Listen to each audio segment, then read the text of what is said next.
The Fantasy Hockey Podcast. It's time for the weekend preview edition. I'm your host, Gamby, with my co-host, Brandon, and we finally have good suggestions for you. The schedule makes sense for once. The past few weeks, there's been a terrible weekend schedule, many teams not playing off nights, and so it's been hard to come up with suggestions. But before we get into all of that, let's jump into what seems to be a really popular segment now, and our 10 takes. So I'll start first with my 10 take of the weekend. And my first one is going to be our in-season tool. So if you haven't used it yet, our in-season tool comes with a bunch of like exploration stuff. It comes with a lot of the stats that we use to make pickups. I use it for my own leagues, and now we just added goalie stats to it. Before it was only skater stats. So if you haven't checked it out already, be sure to go check out that tool on our site and use it because it's super, super useful. Yeah, we use it all the time for research. Well, a modified version of it for research, but I feel like I'm always using it now because it has all the information I look for when I'm deciding to make pickups. Yeah, and it comes with a trade evaluator. It comes with an ad drop tool. It comes with an exploration page with a bunch of stats. Like, honestly, it's the only thing I use for fantasy now, aside from a few things on Frozen Tools. Yeah, so my first take here, Colorado. Yikes. So they've lost 5 in a row, which all stemmed from the day that Landeskog was hurt. Or maybe thereabouts. Anyway, I assume he played through part of that game injured.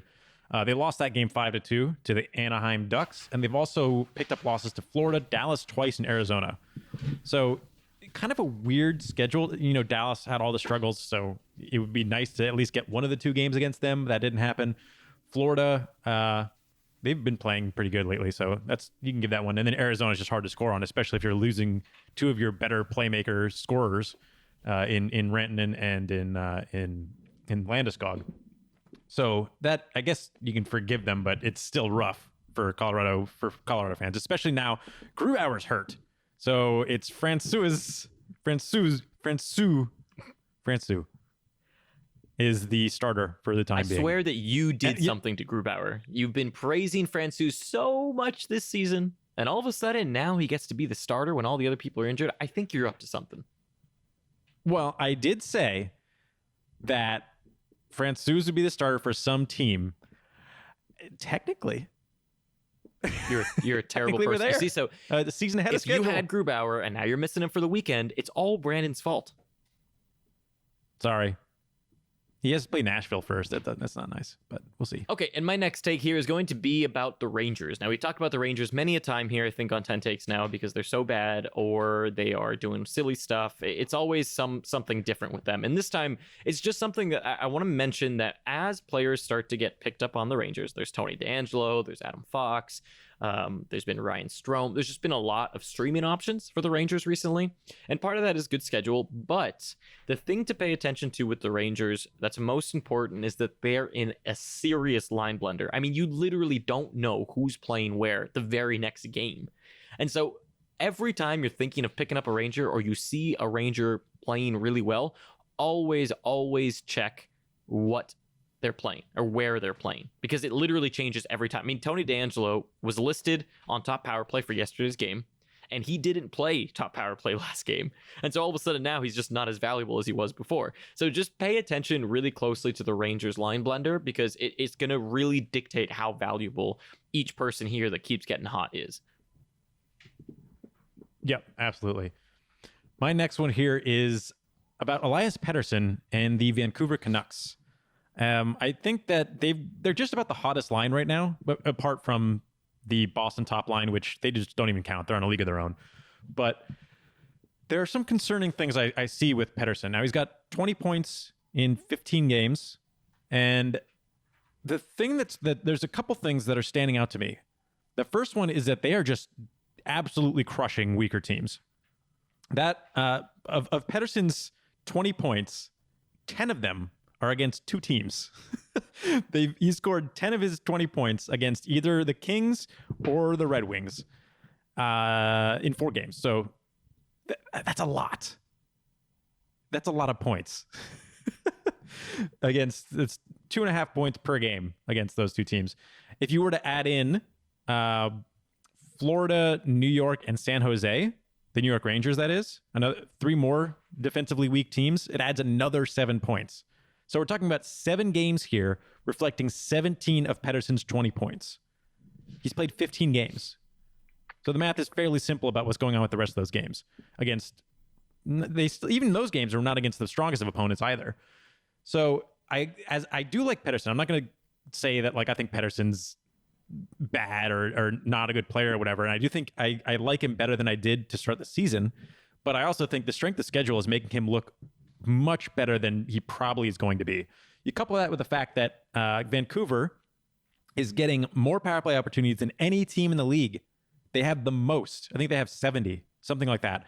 And the next highest has more games played than they do. So it's interesting that all this is kind of gelling in a way that makes Pedersen and his line mates and Horvat to some extent look really good.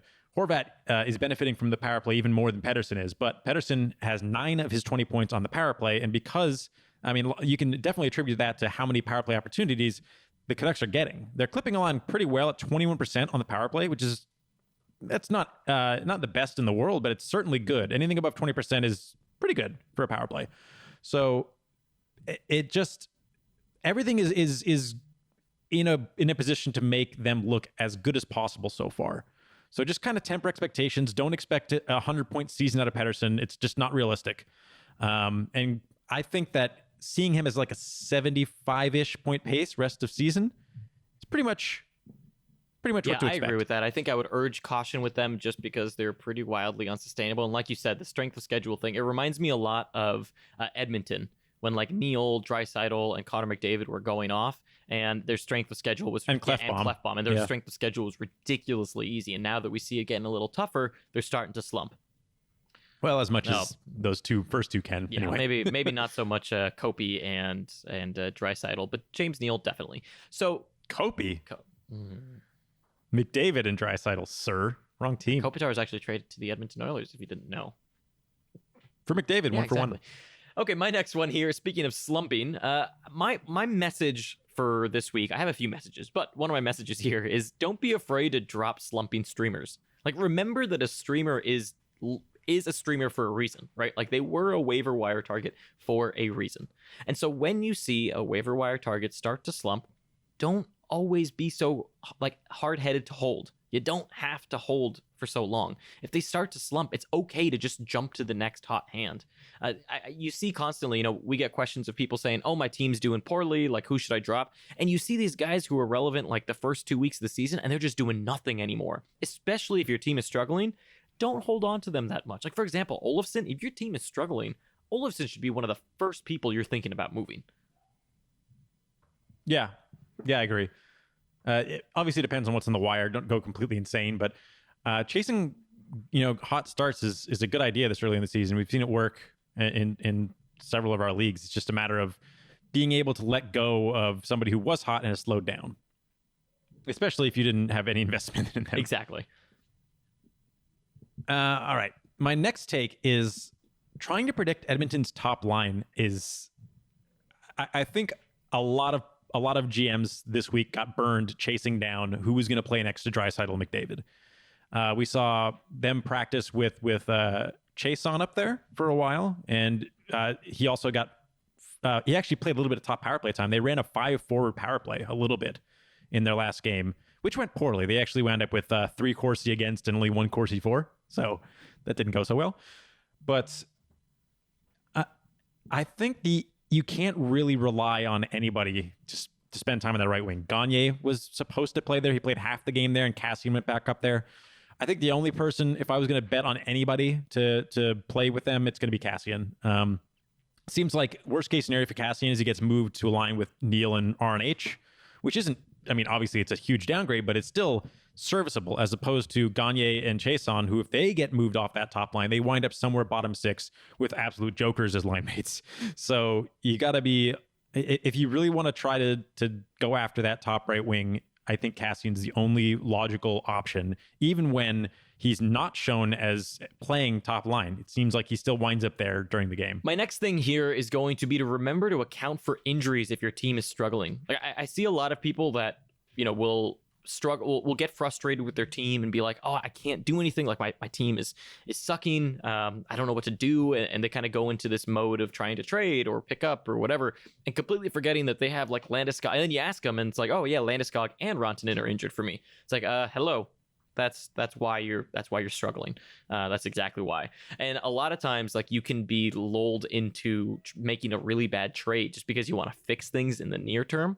But if your team, say, is like 500 and you still think you'll be competitive, I'd be patient and remember that those injuries are the reason that you're doing so poorly. And as soon as those injuries come back, you're going to be fine.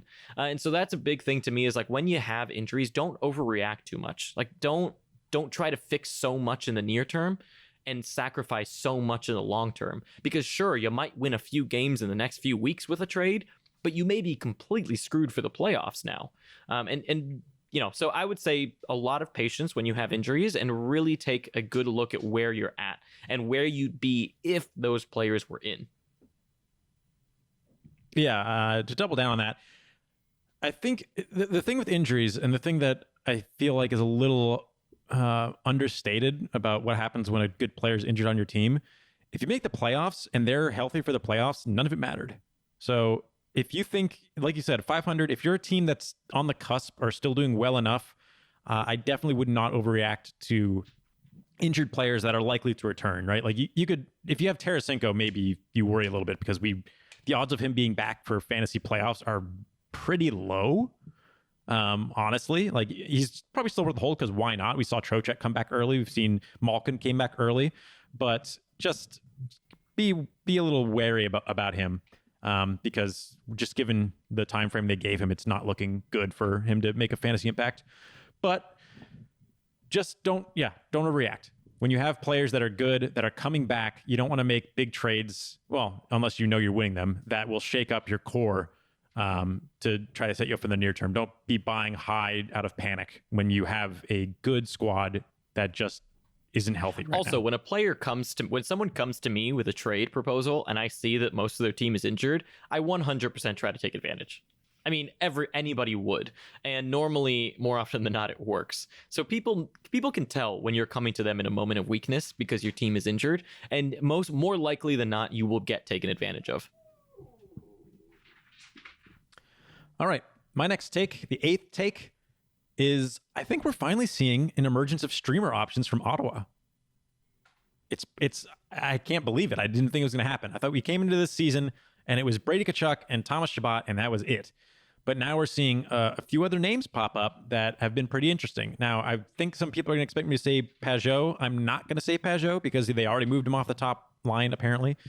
Looks like they're skating Tierney up there. And we also have Logan Brown and Colin White floating around at some point, both of whom will take that top center spot when they return. So I think Duclair and Connor Brown are the two that come to mind immediately. And then also Vladislav Nemesnikov. I like Brown and Nemesnikov about the same. I like Duclair a little bit more because he's playing with a little bit more ferocity. And he actually looks good. I know eye test, whatever, but he looks like he's gelling with his line mates. So I don't really see him being moved off the top line of top power play, and he's playing top power play, which Nemesnikov is not. I think Brown is, but I think he's more likely to be moved off that top power play than Duclair is at this point. Plus Duclair, more likely to get more shots, more likely to get more hits. So, and this is coming into a week. Next week is a tough one for off nights. All the teams except for one play on Saturday, so forget about it. You're not going to be able to get anything special done there. But Ottawa is one of very few teams playing 3 off nights, Monday, Wednesday, Friday. So I really like the idea of Duclair for next week. And yeah, Connor they're turning Brown into really interesting options, honestly, especially Connor Brown more than anybody else. The thing is, though, at the same time, like, they're also somewhat in a line blender, such as the Rangers, where every once in a while, they're more like a week-to-week line blender than a game-to-game like the Rangers are. Where, like, every week, you kind of don't know where they're going to be. Like, Nemesnikov, I think, started the week on the second or third line, and so everyone's like, oh, he's not actually a good streaming option. Now he's back up to, like, 19 minutes again. And so they're also one of those cases where you don't really know where people are going to end up, but their players are playing so well that, and their coach actually says, okay, this player's playing well, so I'm going to give him more minutes, and they actually get more minutes, as opposed to the Rangers. Their lines on paper don't matter. That's true. Connor Brown is third line. He's been playing 20 plus every game. So, but I think next week is one of Ottawa's last good streaming weeks, so this may wind up being irrelevant. But they're always an option. Those guys are always an option if they continue the deployment they have in weekend type scenarios. Maybe not week long stream options like we have coming next week, but weekend and such. I really like them. Yeah. My next one here is going to be, this is for a lot of people seem to like this feature, and it seems good on paper, but Yahoo's new matchup rating thing is awful. I mean, it is so bad. I recently ranted about it a little bit in Building Winners. To give you an example of why I hate it, Kopitar at Ottawa is a 1-star. Pierre-Luc Dubois at Arizona is a 4-star. How does that make any sense? It's completely arbitrary. It's so bad. I mean, Kopitar's had points too. I think he has more points more recently than Dubois. Well, Dubois is so. on a 2-game pointless streak. Andrei Kopitar got an assist 1 game ago, and somehow that rating it makes no sense. Jacob Markstrom versus Minnesota. Minnesota, folks, is a 1-star. Please tell me how that works. It makes no sense. You're telling me that one of the best goals against average teams in the league against Minnesota, who's one of the worst teams in the league, is a 1-star? Seriously? So my message there is just don't use it for advice. Do not use. Or don't even use it for comedic. Yes, use it for comedic. That's pretty much it. When you're setting your roster lineups, do not use their rating system to set lineups. Seriously, if I were to listen to it and put Pierre-Luc Dubois instead of Andrei Kopitar at Ottawa, that would be stupid. Absolutely stupid. You know Dubois is getting a hat trick and Kopitar's going pointless, right? The point is, it's not like that specific one is right or wrong. The point is, like, go with your gut and do it more intelligently than just looking at a few stars. Like, the stars tell you nothing. Absolutely nothing. Don't look at that and say, oh, well, Pierre-Luc Dubois is a 4-star, so I should start him over Andrei Kopitar, who's a 1-star. Don't do that, because honestly, it's really bad. It's really arbitrary. No one knows how they're doing it. If Yahoo listens to this, the way it would actually be useful, I think, and I would actually use it, would be if it was a matchup rating for the team. Like if it was, what is Vancouver's, what's Vancouver's rating versus Minnesota? That I would probably use. And if it were built on, like, let's say over under and like a combination of the odds for the game, like who's supposed to win, I'd probably use that. But an arbitrary random, clearly like basing it way too much on previous performance. And even then, like Pierre-Luc Dubois with no points in his last 2 games gets a 4-star. I don't know how they're doing it. It really makes no sense. And it's just lazy. And quite frankly, it's borderline irresponsible knowing that you have players who rely on that info in that sidebar for information. So don't use it. Don't use it. For my 10th take, I think one thing that we've noticed is I think daily faceoff and probably left wing lock to some extent are being used a little too with a little too much faith. Basically, what they do, they try to mirror the lines that are said by beat writers and stuff, but they're not always 100%, and they aren't always reactive to what actually happens in game. So when you're researching who's playing what line and what's going on, at least from a historical point of view, you're trying to look for a trade, right? Do a little bit more. If you're trying this, I'll give a player to name because he's come up a lot, and it's Nate Schmidt, who is listed top power play on daily faceoff. But if you're going to look at the historical data on him, and really, I mean, we're talking about the last 3 games. He's only played 3 games so far. He's been playing very few of the power play opportunities. And what they're doing is it doesn't matter which forward unit Vegas deploys, Theodore goes out with them. So the forward units are still like a 1A, 1B situation, but it's Theodore getting the starting minute and a half or so each game. And then Schmidt comes in and finishes out the power play if necessary. So that, I mean, what does daily faceoff do there? I mean, I think it's probably in their best interest to show Theodore as the top, but whatever. The fact of the matter is Theodore's essentially playing both lines, and then Schmidt is moving on in. So I typically use a combination of Hockey Reference, Frozen Pool, and Natural Stat Trick to look up what's actually going on with players. Frozen Pool is probably a pretty complete resource for most people. You can go there. It's frozenpool.daubersports.com. You can go there, take a look at last game lines. You can look at the whole team schedule. You can see power play percent breakdown, everything you need for any player, and it'll give you a good idea of what's actually happening. If you really want to be a crazy person about it, you can check out NHL Game Day Lines, which is Keeping Karlsson's line tweeter, basically retweets the beat writers when they tweet out lines. You'll have at least the most up-to-date information the beat writers have. Or you can follow our bot, which is FHP bot, I think it's that simple. Let me make sure that's actually what it is. Oh, Keeping Carlson's thing is game day lines. There's no NHL. For ours, it's FHP bot. It's really written to funnel into our Discord news channel, which join our Discord. It's on our it's on our everything actually, but it's on our Twitter. It's on our page, fantasyhockeypodcast.com, all that good stuff. And it does the same thing, except it's a bot. So it can be a little bit, it's a little quicker and it's a little more wrong sometimes. It tweets some false positives. It also has a little bit more fluff. So if you like fluff, FHP bot is your guy. Yeah. It also has injuries in there, so it's a little bit more than just lines. Okay, now moving into the weekend schedule. So let's start first with teams with good matchups. There's going to be Boston, who plays Detroit and Philadelphia. Easy games. Edmonton plays the Devils and the Anaheim Ducks. Easy schedule as well. And then Winnipeg has a pretty easy schedule in a tired Vancouver and then the Dallas Stars. The Dallas Stars aren't necessarily an easy schedule, so to say, but they can be really bad when they try to, and they've tried to do that a lot this season. So who knows? Maybe they could be bad, but Bishop is really trying to not let them be bad. But even he's been bad sometimes. So I'd bet like one whole Dumba that Dallas is bad.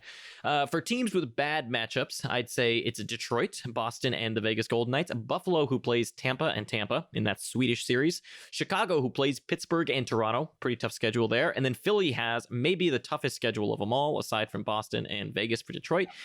Philly plays Toronto and Boston. Not a fun trip. Teams that play both off nights, which are Friday and Sunday, are going to be Boston, Detroit, Edmonton, Winnipeg, the New Jersey Devils, and the Vancouver Canucks. Now, moving from that right into the weekend pickup suggestions, my first one is going to be Philip Hronek on Detroit. So they do have that terrible schedule in Detroit and Vegas, but sometimes having a bad schedule is actually good for peripherals because you're on your heels a lot. So that means you're blocking shots, you're hitting, you've got to do things to get the puck back, right? And that might benefit him. And on top of that, you never know. He's playing good minutes, and so maybe he gets some points. But I'd say he's more of like a peripheral guy with some long-term upside as well. And Detroit has a good schedule next week, and he is 26% owned. I'm actually going to go through 3 in a row because they're all on the same team. It's all Devils. The Devils have a lot of low-owned guys that are in a pretty decent spot this weekend. It's Sami Vatanen, 13% on defense. I'm surprised he's still 13%, as he's been on a pretty good point scoring pace ever since joining the top power play, despite not getting a ton of power play points. But yeah, I like him at least while he's on that line, on that top power play. And then also Wayne Simmons, right wing, 33%, who's playing fourth line, but 16 minutes a game. So I don't know what that means, but he's still also top power play, and he's been pretty decent. He had that 3 assist game. I mean, I wouldn't really put too much stock into that, but he's still, likely to give you pims and hits and some shots. He's been shooting pretty well this season compared to his last couple. So he's doing old school Simmons stuff without the points. And then lastly, also Nico Hischier, 30% at center. He is back on the top line with Taylor Hall and Kyle Palmieri. He's a good streaming option. He does not have that top power play slot yet, from what I understand. Wouldn't be surprised to see him back up there at some point. That means Jack Hughes is down on the second line with Zaka and Gusev, apparently, as long as Gusev doesn't get scratched again. I hope you've dropped him by now. So this next one is specifically to piss off Brandon, and it's Sam Gagner. Left wing, right wing, 1% owned on Edmonton. Why? He is playing on the top line with Connor McDavid. And he Draisaitl. is not. He played half the game on the top line. Casting got the rest of it. Look, if he's on there, I like him, and he's 1% owned. And even the deepest of leagues, Sam Gagner will be there. So Sam Gagner to me is just somebody, look, if you need points and you really have like no streaming options this weekend, he's the best one. I will give you a 1%er right now that is better than Sam Gagner, and that's Danton Heinen. Okay, I like him. I have another 1%er that I also like more than Sam Gagner, but you go with Danton Heinen first. Yeah, Danton Heinen, left wing, right wing, 1%, playing top power play, and he's 1%. And he gets the off nights, and he gets to play Detroit and Philly. So pretty good schedule, pretty good situation. Still probably not going to get a ton of minutes, but with DeBrusk out, at least for Friday, I think, we'll see what happens on Sunday. He will have an opportunity, and he has had flashes of being a decent player, and hopefully he gets some of that against weak teams this weekend. I think Danton Heinen is maybe one of the best pickups of the weekend. I think. Especially for a 1%er. Yes, Somebody that's so widely available. Yeah, especially for a 1%er. Okay, my next one here is going to be Yaroslav Halak, 44%. He plays Detroit tomorrow, Friday. So if you need a goaltending start, he's probably the best goaltending option of the weekend because there's not a lot of streaming options outside of Yaroslav Halak. Well, good ones at least. Yeah, I'll mention the bad ones. There are two other options. If you go in desperation mode, you haven't hit your minimums come Sunday. I think the best one on Sunday is going to be Malcolm Subban. I can't believe it. 2%, but against Detroit, who I don't know what is happening. I get that we weren't expecting them to be a good team, but it's been bad. And then the other option would be I actually think the second option here. By the way, Subban is 2% owned. The second option here, I think, actually might be a little bit better, and that's Sam Montembeault. 1% owned. I hate this. He's a terrible goaltender. He is. But he's got better numbers. He's okay. He's above 900 at least, and he's playing against the Rangers in I think a sledge match. Actually, no. I think the Rangers have Saturday off, so they might be tired against a not tired or a rested Ranger team. But still, it's the Rangers. I mean, as much as Strome has been doing lately, if he's your best player, I don't know. Yeah. Strome and D'Angelo, and then obviously Panarin, but I don't know what's going on over there. It's a complete enigma. My last 1%er here, my last suggestion and my 1%er is going to be Jack Roslovic, center, right wing, 1%. Winnipeg is shuffling their lines, and currently it looks like it's going to be Wheeler and Roslovic on the second line with Ehlers, I think it is. And then the top line is going to be Connor, Scheifele, and Laine. So this might bode well for Roslovic being on that second line. I actually like that second line of Ehlers, Wheeler, and Roslovic. And he's 1%. He's not going to get you power play time, but at least he'll get you some 5-on-5. And for 1%, let's say you're in like a dynasty league or something, Roslovic may be completely unowned, and he's now on a fantastic line. So he's someone definitely in deep leagues to check out if that sticks in Winnipeg. Yeah, there's actually, I think he might get a little bit more power play time than you might expect. That second unit got 40% of the power play time last game. I hope they don't, but I think they're transitioning a little bit more into a 1A, 1B. They put Laine on that second unit. They're just trying something. So that second unit has Roslovic on it. It's got Ehlers, it's got Laine, and it's got Pionk. So I think, honestly, I'd rather have Pionk quarterbacking the power play than I would Morrissey, but I don't know. I'm not going to say he's going to get majority power play time, but I could see him in the 40%, which is, I mean, for a 1% guy playing with Wheeler. And that's your weekend preview. Be sure to follow along on our Twitter and Discord and everything for episodes that are going to be coming out. There's quite a few hot hands and bust watches that we're doing. On top of that, next week for the week preview is actually going to be a great week to stream players. There's a lot of teams with really, really good matchups. And for that, also be sure to use our off nights tool. You can check out already without listening to the episode who's going to have a good schedule next weekend. And other than that, thank you for listening. We'll catch you on Monday. Yep. Thanks for listening.